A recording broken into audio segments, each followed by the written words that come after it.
এরকম যখন post error আসবে, পোস্ট এরর হচ্ছে the system time is invalid, this may time required, এবং 2-3 বার কম্পিউটারটি রিস্টার্ট নিয়ে তারপরে অন হয়।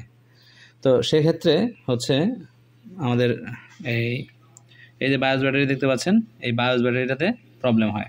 তো এই বায়োস ব্যাটারিটা চেঞ্জ করে দিলেই আমাদের প্রবলেম সলভ। তো আমরা এখন একটি নতুন বায়োস ব্যাটারি লাগিয়ে দিছি, আর আগের পুরোনোটা ফেলে দিছি। তো এই প্রবলেমটা আশা করি আর করবে না, এই পোস্ট এররটা আর আসবে না। তো এখন দেখেন স্ক্রিনটা কালো হয়ে আছে। কালো হওয়ার কারণ হচ্ছে এই হার্ড ডিস্কটা এই হার্ড ডিস্কটা আমাদের দুর্বল। তো এই হার্ড ডিস্কটা অন হইতে অনেক সময় লাগে, সেই জন্য আমরা এখন এসএসডিতে আপগ্রেড করতেছি। এই এসএসডি আপগ্রেড করে দিলে আমাদের প্রবলেম মোটামুটি সলভ হয়ে যাবে। তো এর আগে আমাদের হচ্ছে এটা ডাটাগুলোকে আমাদের সেভ করে নিতে হবে। তো এই জন্য আমরা আগে উইন্ডোজটা ওপেন করতেছি, অন করে দেখে তারপরে ডাটা সেভ করে উইন্ডোজ দিব।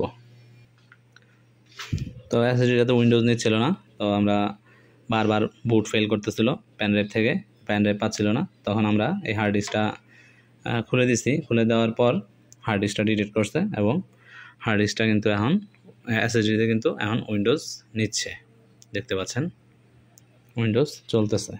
অনেক সময় এরকম হার্ড ডিস্কে যদি প্রবলেম থাকে, এই প্যানড্রাইভ এগুলো পেতে চায় না, তখন আপনারা ডিসকানেক্ট করে দেখতে পারেন, এসএসডি ডিভিডি এগুলো ডিসকানেক্ট করে তারপরে দিয়ে দেখতে পারেন, হয়তো প্রবলেম সলভ হয়ে যাবে। ধন্যবাদ।